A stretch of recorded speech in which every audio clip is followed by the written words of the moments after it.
그 크리스틴 스튜어트가 꼴초인 마냥 담배를 엄청 펴대요. 계속 담배를 핀단 말이야. 그리고 제키 같은 경우에는 스테로이드를 계속 투약을 한단 말이에요. 그리고 영화 초반에 보면은 라디오에서 흡연자에 대한 이야기가 계속 흘러나오고 중독에 관한 이야기가 계속 흘러나오고 있습니다. 결국 이 모든 것이 중독을 뜻하는 장치인 것 같은데, 잘 생각해 보면은 이 중독으로 사랑의 크기, 그러니까 누가 더 사랑하는지 이런 것들을 파악할 수 있다고 생각해요. 무슨 얘기냐?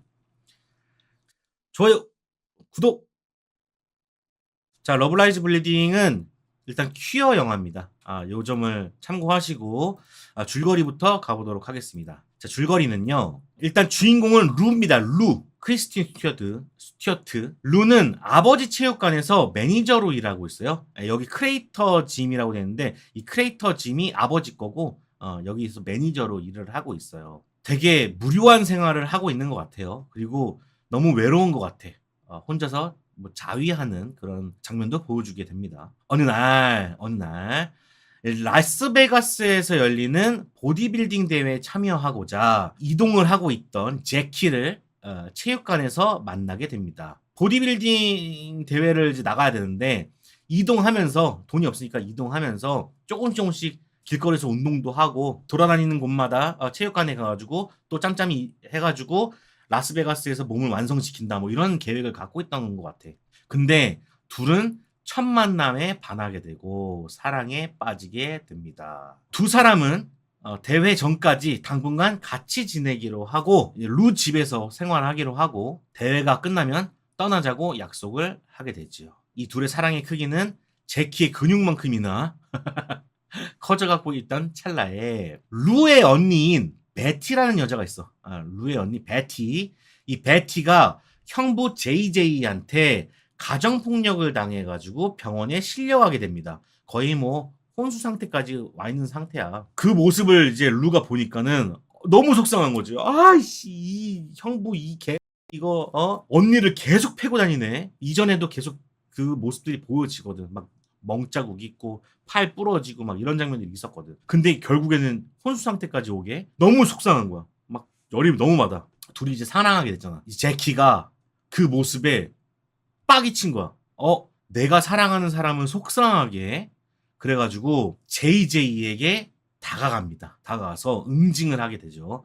저 근육으로 JJ를 부수게 되는데 진짜 말 그대로 부수게 되는데 JJ가 처참하게 죽어버리게 되죠.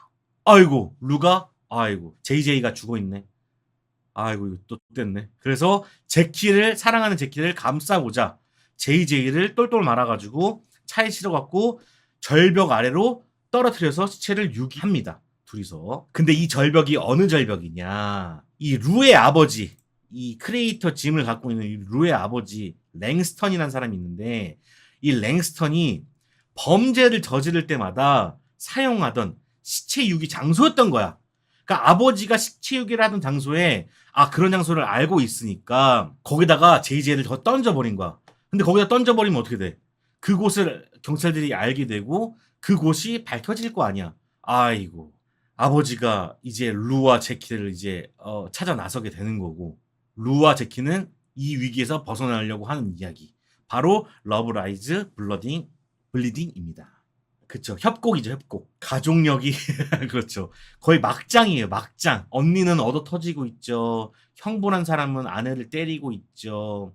그리고 아버지는 온갖 그 비리를 저지르고 있는데 또 총기도 사용해요. 사격장을 또 운영하고 있거든. 또 무기도 판매하고 사람도 죽이고 막 하여튼 콩가루 집안이야. 그런 집안에 있으니까 얘가 얼마나 나오고 싶겠어. 그래서 사실은 루하고 거의 뭐 안 보는 상태였어. 안 보는 상태였는데 거기다가 딱 그걸 JJ를 버려버린 거지. 그래서 아버지랑 오랜만에 만나게 되는 거야. 그런 이야기를 하고 있습니다. 네. 작품 설명을 좀 해드리자면 굳이 나누자면 두 파트로 나눌 수 있을 것 같습니다. 전반부는 주인공들의 관계 형성, 이 두 주인공들의 관계가 점점 사랑의 관계가 싹트는 거, 이런 이야기들을 하고 있고 또 이제 다른 인물들과의 엉켜있는 관계들을 묘사합니다. 방금 얘기했던 것처럼 아버지와의 관계, 형부와의 관계, 그 다음에 언니와의 관계, 이런 것들을 묘사를 하고 있어요. 그러니까 빌드업을 척척척척 해나가는 거죠. 그리고 후반부는 제키가 형부 JJ를 죽이면서 이 사건을 극복해 나가는 과정을 담아내는 게 바로 후반부입니다. 그리고 이 영화에는 독특한 요소가 있는데요. 중후반부까지는 현실적인 이야기로 진행을 하고요. 중후반부부터는 판타지적인 요소가 있습니다. 보디빌딩 대회에서부터 이제 시작을 하는 것 같은데 초현실적인 묘사가 들어가기 시작해. 그래서 좀 판타지라고 생각하고 보시는 게 오히려 좋을 것이다. 그러니까 좀 괴리감은 있어요. 왜냐면은 현실적인 진행을 계속 해오다가 후반부 들어서야 초현실적인 부분이 나오기 때문에 좀 뜬금없다라는 생각이 들 수도 있습니다. 저에게는 참신한 구석으로 다가오는데 어쨌든. 그리고 이 러브라이즈 블리딩은 다층적인 서사를 담아내고 있습니다. 첫 번째로는 이 마초적인 남성 사회에서 살아남으려는 이 두 여성에 대한 이야기. 처음에 영화가 시작하자마자 체육관 헬스장에서 남자들이 그 신음을 내뱉으면서 펌핑질을 막 이렇게 근육 울떡울떡 하는 게 나와. 막 젖꼭지도 나오고 남성 젖꼭지도 나오고 막 그러면서 여자는 저쪽에서 막 열심히 하고 있고 남자들은 막 열심히 근육으로 펌핑질 하는데 막 둘이 신음이 막 뒤섞이는 막 그런 장면들이 나와. 그런 마초적인 남성 사회 80년대를 그리고 있기 때문에 그런 것들을 좀 보여주고 있고 그래서 퀴어 영화라고 볼 수 있고 그다음에 두 번째로는 범죄 스릴러 JJ를 죽임으로써 숨기려는 두 여성과 파헤치려는 사람들의 이야기를 다루고 있죠. 그냥 스릴러로 봐도 무방하다. 이렇게 볼 수 있겠고 세 번째로는 여러 인물들 간의 사랑 이야기 사랑에 관한 이야기 뒤에서 좀 더 자세히 이건 다뤄보도록 하겠습니다. 그리고요 이 작품은요 캐릭터들의 되게 색다른 모습들을 볼 수가 있는데요. 일단 크리스틴 스튜어트의 존잘을 볼 수 있습니다. 저는 어떤 느낌까지 들었냐면 디카프리오가 생각났어요. 저는 저에게 있어서의 최고의 미남, 최고의 스타 디카프리오라고 생각하는데 근데 크리스틴 스튜어트의 그 모습에서 디카프리오의 향기가 났습니다. 많은 여성들이 여기서 엄청나게 반하지 않을까라는 생각이 들고 KT 오브라이언 같은 경우는 아주 근육질의 몸매를 감상할 수 있습니다. 그 보디빌더의 어떤 그 몸매? 그러니까 엄청 노력한 것 같아. 뭐 이거를 좀 돌려 말하면 야하게 입습니다. 야하게 입는데 그 야한 게 야한 느낌이 아니라 그 보디빌더들의 야한 그 느낌? 좀 더 근육질의 느낌? 그런 몸매들을 감상할 수 있는 지금 이것도 보면은 어느 장면에서는 바지를 안 입고 있는 장면이 있는데 그런 장면도 나와요. 나시만 입고 팬티만 있는 뭐 그런 것들. 그리고 에드 해리스의 카리스마 이 사람 이분의 엄청난 카리스마를 또 볼 수가 있고요. 그리고 데이브 프랭코 아시죠? 데이브 프랭코의 아주 깐족깐족스러운 모습도 보실 수 있고 안나 바리시니코프의 여기 사진 없는데 미친년스러운 모습도 보실 수 있습니다. 정말 연기 변신 그러니까 모든 캐릭터가 다 연기 변신을 했어. 그 맛이 있습니다. 여성인데 맞춰주는 느낌 맞습니다. 자 그래서 저는 어떻게 봤냐면요. 영화 고지고대로 보면은 좀 아쉬웠고요. 해석하다 보면은 흥미가 더 생기는 영화였다라고 얘기를 할 수 있을 것 같습니다. 무슨 말이냐 하면은 앞서서 다층적인 이야기가 있다고 말씀을 드렸는데 영화 고지고대로 그러니까 스릴러 장르로서 영화를 봤을 때는 좀 밋밋하다라는 느낌을 받았습니다. 뭐 액션이 있거나 뭐 스펙타클하거나 감정적으로 뭐 몰아치는 맛이 없거든요. 그래서 아마도 판타지적인 요소를 끌고 들어오신 것이 아닐까라는 생각이 들고 그런 추측을 해보고요. 그러니까 대중성을 획득하기 위해서 뭔가 더 있어야 될 것 같다 해서 영화적인 요소로 판타지적인 초현실적인 요소를 가져온 것 같고요. 하지만 내포하고 있는 이야기들을 캐낼 때마다 여러 가지 상상하는 재미가 있습니다. 영화관에 나오면서 설마 이건가? 또 가다가 저건 저거였구나 이런 생각을 하게 되거든요. 해석하는 맛이 있는 작품이었다. 그래서 더 그러니까 없던 흥미도 느끼게 해주는 그런 작품이었던 것 같아요. 그런 영화가 있잖아요. 재밌게 봤는데 뒤돌아서 나오면은 까먹는 영화가 있고 재미가 없었는데 뒤돌아서 나왔을 때 계속 오랫동안 그 여운이 남는 영화들이 있고 그러니까 그 쾌락의 차이가 되게 극장 안에서와 밖에 나왔을 때 좀 차이가 있는 그런 영화, 애매한 영화였어요. 그래서 이 영화는 해석 위주의 리뷰를 해볼 거고요. 크리스틴 스튜어트를 좋아하시는 분들은 꼭 보시고요. 무조건 보시고. 뭔가 해석하고 파헤치는 거 좋아하시면 꼭 보시고. 그리고 이런 퀴어 영화 좋아하시는 분들도 보시고. 독특한 영화 좋아한다. 그러면 또 보시고 하시면 좋을 것 같습니다. 자, 제 나름대로 해석을 좀 해보자면 제일 궁금했던 게 제목이었어요. 러브라이즈 블리딩. 제가 영어를 잘 못하기 때문에 이 영어의 뜻은 뭘까? 그래서 오자마자 컴퓨터에 앉아서 구글을 검색하기 시작했죠. 러브라이즈 블리딩. 이게 표기대로 하면은 사랑은 출혈을 낳는다 라는 뜻이더라고요. 사랑은 출혈을 낳는다. 그리고 소문자로 써보면 사랑은 피를 흘리며 누워있다 라고 나옵니다. 뭐 정확한 뜻이건 아니건 간에 영화 안에서 두 여성의 사랑으로 인해서 살인사건이 일어나고 피를 보고 있죠. 문자 그대로를 표현하면서 스릴러 장르가 한켠에 완성되었다고 보여집니다. 그러니까 러브라이즈 블리딩, 사랑은 출혈을 낳는다. 둘이 사랑했고 그 사랑 때문에 JJ를 죽였다. 사랑은 피를 흘리며 누워있다. JJ가 누워있다. 이런 식으로 만들어진 스릴러라고 봐도 되겠고, 제목을 제 나름대로 표현해보자면 블리딩을 피 흘린다, 이런 출혈, 이런 부분들을 아픔이라고 표현해봅시다. 그리고 이거는 퀴어 영화고 루는 레즈비언이죠. 이 루는 레즈비언이었습니다. 그렇다는 건 사랑은 곧 아픔이고 아플 것을 알지만 또 시도하고 극복하는 게 사랑이다 라는 말을 하고 있다고 생각했어요.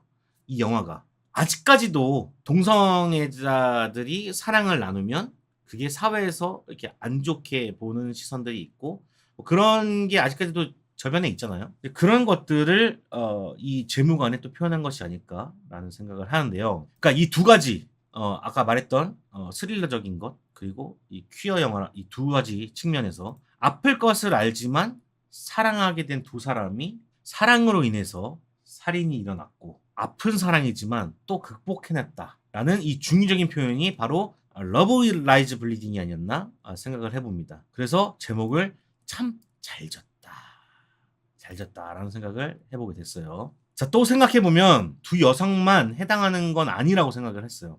두 여성만 사랑을 얘기하고 있냐? 아니다 이거야. 중요하게 나오는 인물 중 하나가 언니 베티인데 이 형부인 JJ에게 얻어 터지고 있었음에도 불구하고 그의 죽음에 굉장히 슬퍼했죠. 왜 죽였어? 루가 이제 죽였다는 걸 예감했을 때도 루한테 화를 냈어요. 넌 사랑을 몰라 하면서 네가 뭘 알고 나는 JJ가 사랑이었어. 막 이런 얘기를 한단 말이야. 베티한테는 JJ가 사랑이었던 거예요. 아무리 얻어터지고 폭력이 있다고 하더라도 그게 자기만의 사랑이었던 거야. 그리고 또 한 사람이 있었죠. 데이지라는 인물이었는데 이 데이지라는 인물, 루를 사랑하는 데이지지만 처음에는 좀 사귀는 느낌도 있었어요. 근데 제키와 루가 만나기 시작하면서 데이지가 멀어졌죠. 루와. 그래서 협박을 해서라도 루를 잡고 싶어 했어요. 그리고 또 사랑을 했고 다 나체인 상태로 전화를 받았고 제키의 전화를 받았고 제키한테 놀리면서 전화를 끊어버렸죠.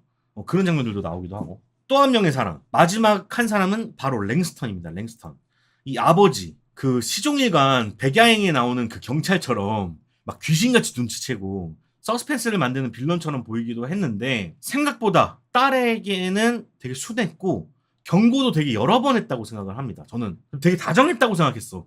총기를 쓰고 나쁜 짓을 하는 사람인데 그래도 딸한테는 그 정도까지는 얘기를 안 하네. 막 욕을 한다거나 막 이런 표현이 별로 없거든요. 이게 외모 때문에 더 악독하게 보였던 거지 되게 사실 좀 의외였어요. 그 인물 자체가. 마지막도 그랬고 마지막 장면도 그랬고. 그래서 이런 여러 가지 아픈 사랑들로 가득 찬 영화였다고 생각을 합니다. 모든 사람들이 다 사랑에 관한 얘기를 했다고 생각해. 이것 또한 사랑이었다. 퀴어 쪽만 건드린 건 아니었다고 생각하는 거죠. 자, 그리고 여러 가지 장치들이 있었는데 그 중에 하나를 좀 소개해보고자 합니다. 그 크리스틴 스튜어트가 꼴초인 마냥 담배를 엄청 펴대요. 뭐 길 가다가도 빨고 밥 먹으면서도 빨고 요리해주면서도 빨고 계속 담배를 핀단 말이야. 그리고 제키 같은 경우에는 스테로이드죠. 스테로이드를 계속 투약을 한단 말이에요. 그리고 영화 초반에 보면은 라디오에서 흡연자에 대한 이야기가 계속 흘러나오고 중독에 관한 이야기가 계속 흘러나오고 있습니다. 결국 이 모든 것이 중독을 뜻하는 장치인 것 같은데 잘 생각해 보면은 이 중독으로 사랑의 크기, 그러니까 누가 더 사랑하는지 이런 것들을 파악할 수 있다고 생각해요. 무슨 얘기냐? 시작은 루가 제키를 만났을 때 그때 담배를 피기 시작합니다. 루가 담배를 딱 피고 있는데 제키가 딱 나오면서 담배를 빌리죠. 담배를 빌리면서 둘이 같이 맞담배를 핀단 말이에요. 그때부터 담배가 시작이야. 그러다가 체육관 안에 들어가서 루가 제키한테 너 스테로이드 한번 맞아볼래? 내가 공짜로 놔줄게. 그래가지고 공짜로 빵 놔주죠. 그때 처음 맞아봅니다. 둘은 첫눈에 반했다고 봐도 이제 무방할 것 같고요. 사랑의 크기가 비슷비슷한 거지. 그리고 그 다음에 나온 장면들이 줄곧 담배 피는 장면들과 스테로이드를 맞으면서 이제 점점 그 근육의 크기를 만드는 장면이 나오죠. 사랑이 서서히 싹터가는 거지. 그러다가 JJ 죽음이 있고 나서 루가 담배를 끊어버려요. 그래서 데이지가 담배 필래라고 이제 권유하는데 나 끊었어라는 표현을 하거든요.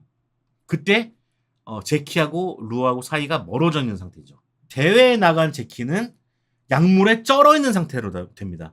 이건 무슨 소리예요? 루는 그런 사건이 일어나서 잠깐 냉정하게 제키를 멀리하고 있는데 제키는 대회에 나간 순간에도 얘는 몸과 마음이 떠난 것 같지만 중독이 돼 있는 상태야. 루한테 중독이 돼 있는 상태인 거거든. 그래가지고 계속 스테로이드를 맞고 있는 상태인 거야. 그래서 대회에서 결국에는 그 약물 중독에 의해서 토하는 장면이 나오는데 그 안에서 입안에서 나온 게 뭐예요? 루였죠. 그러니까 살인을 했다는 죄책감도 포함이 돼 있을 수도 있겠지만 자신이 중독된 원인이 바로 루였다는 걸 그때 깨닫게 되는 거예요. 그래서 입안에서 루가 나온 거야. 그리고 맨 마지막 장면에서 보면은 데이지가 살아 있었는데 루가 그걸 발견했죠. 발견하고 나서 제키는 자고 있는 사이에 데이지, 그 살아있는 데이지를 죽이면서 데이지 몸 안에 있는 담배를 다시 꺼내서 다시 피기 시작하죠. 그때부터 다시 루가 제키를 사랑하는 마음이 더 커진 거야. 다시 동등한 상태로 가버리는 거지. 그러니까 이걸로 사랑의 크기를 이렇게 표현하는 거죠. 아, 이런 것들도 상당히 재밌는 묘사였다고 생각합니다. 아, 해석력이 감사합니다. 이거는 되게 쉬운 축이었다고 생각했는데 다른 것들을 제가 해석을 못 해가지고 저는 그 전전긍긍을 하고 있었는데 감사합니다. 어쨌든 그래서 이 중독에 관련된 걸 잘 살펴보면은 마음의 크기를 확인할 수가 있다. 네. 사실 해석을 더 필요로 했다고 생각하는 거는 총이어서 총. 왜냐면은 총을 다루는 사람이 일단은 처음에 나오는 게 아버지였거든요. 근데 이 아버지가 제키한테 총을 주어진단 말이에요. 근데 제키가 그래서 그 사격장에서 총을 한번 쐈단 말이야. 그 다음에 나중에는 그 총을 들고서는 루가 경찰관하고 한번 싸우고 그 총을 들고 제키를 찾아가가지고 제키를 구해주는 장면이 나온단 말이죠. 그런 다음에 아버지를 만나서 이제 엔딩이 나오는데 그 총이 뭘까? 이 총이 뭘까? 이거에 대한 해석을 생각하다가 못하고 나오거든요. 근데 지금 생각해보니까 사실 총은 저랑 인썸이랑 많이 표현하는 건데 그 총이라는 건 그 남자가 권총 환자로는 가지고 있잖아라는 표현이 있거든요. 남자들끼리는. 근데 여기가 이 영화가 남성성에 대해 이 마초적인 사회에서 벗어나는 얘기잖아요. 지금 생각이 딱 든 건데 아버지가 총을 먼저 갖고 있었단 말이야. 그렇다는 건 뭐예요? 총은 남성의 소유물이었는데 그 소유물이 제키한테 간 거야. 제키한테 먼저 가고 그 다음에 루한테 가게 되죠. 근데 그 루가 총기를 가지고 아버지를 향해서 겨눈단 말이에요. 이 마초적인 걸 상징하는 게 총기일 수 있겠네요. 맞는 거 같네요. 나 계속 총이 되게 궁금했거든. 지금 막 말하다 보니까 만약에 똑같이 그랬다면은 마초적인 거를 이 여성들이 원하는 거였다면은 아마도 이 루는 아버지를 쐈을 거야. 근데 안 쐈잖아. 그러니까 다른 길을 가겠다는 거거든. 그래서 총도 이 마초에 대한 해석이 맞는 것 같습니다. 재미난 점은 루가 아버지를 싫어하는데 아버지 울타리에서 못 떠나는 제키를 만나면서 맞아요. 그런 것들로 이제 극복을 하게 되는 거죠. 그리고 또 하나 생각한 거. 변기도 한번 생각해봤어요. 변기. 초반에 보면은 변기 막혔다는 얘기가 계속 나오거든요. 그리고 심지어 똥이 가득한 그게 있고 그거를 손으로 넣어가지고 그걸 뚫는 장면이 나와. 그래서 속 시원하게 뚫는 장면이 나오는데 내가 왜 이런 표정을 짓냐면은 제가 얼마 전에 마라탕 집에 갔는데 그 마라탕 집에서도 제가 그걸 똑같이 보고서는 물을 내렸던 적이 있어. 아이씨, 그게 생각이 나. 어쨌든 이 자꾸 변기 막혔다는 장면이 계속 나오는데 이것 또한 어떤 메시지를 담고 있다고 저는 해석을 했어요. 억지로라도. 예. 꽉 막혀 있는 그 자신의 상황을 얘기한 것 같아요. 루가 체육관에 있고 체육관에 계속 변기가 막혀 있고 루는 이 상황에서 벗어나고 싶어 했고 근데 이 상황은 계속해서 지속됐고 근데 그 꽉 막혔던 그 변기가 해결이 될 때 그때 있었던 같이 있었던 인물이 누구였냐면은 데이지라는 인물이에요. 데이지가 아까 처음에는 초반엔 사귀었다고는 느낌을 받았잖아요. 루는 사랑으로 그걸 극복하고 있었던 것 같아. 막 꽉 막혀 있던 그 변기를 계속 답답한 상황을 계속 유지하고 있는데 데이지가 오고 데이지가 같이 보면서 그 꽉 막힌 게 사라졌거든. 사랑으로 계속 그거를 채워나갔던 것 같아. 그 상황을 타개해 나가려고 했던 것 같다고. 그래서 루는 사랑이 원동력이었던 것 같아. 사랑이 필요한 사람. 그래서 제키가 오면서 상황이 풀렸고 그래서 떠나갈 수 있게 된 거죠. 꽉 막힌 상황에서 떠나갈 수 있게 돼버린 거지. 그게 아마 변기의 해석이지 않을까 라는 생각을 해봅니다. 자, 그래서 더 여러 가지가 있어요. 더 여러 가지가 있는데 여러분들도 한번 보시고서는 해석하는 맛. 요런 내용이 있다고 하니까 저런 건 저런 게 아닐까. 이건 이거 아닐까. 뭐 이렇게 생각을 해보시면 좋지 않을까 생각을 해보고요. 저는 이것도 하나 크레이터 이게 분화구란 뜻이잖아요. 분화구도 뭐가 있을 거예요. 뭔가 분출하고 싶은 마음일 수도 있겠고 뭐 저는 그렇게 생각을 했는데 뭐 더 있을 거라고 생각해. 다들 해석해 보시면 좋지 않을까 생각을 해봅니다. 변기는 본인이 항상 똑같은 일상이라면 뚫는 건 일탈 같습니다. 오, 좋은 해석이야. 자, 그래서 러브라이즈 블리딩은 여기까지 해보도록 하겠습니다. 나쁘지 않습니다. 그리고 A24 영화들은요, 볼만한 가치가 있어요. 뭐, 영화 매니아 분들이면은 꼭 놓치지 말아야 될 제작사이기도 합니다.